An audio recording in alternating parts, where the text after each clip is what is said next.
баптап, мә билеп баққан, әкемнің ерке қызымын. Әлдилеп мақтап, жұлдызын жаққан, анамның жарық ізімін.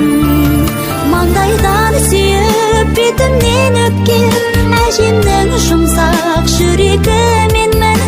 Жаныма нұрлы шуағын төккен, атамның асыл тілегі менмін. Дауыл мен желден қорған болатын, ағамның нәзік ақ гүлі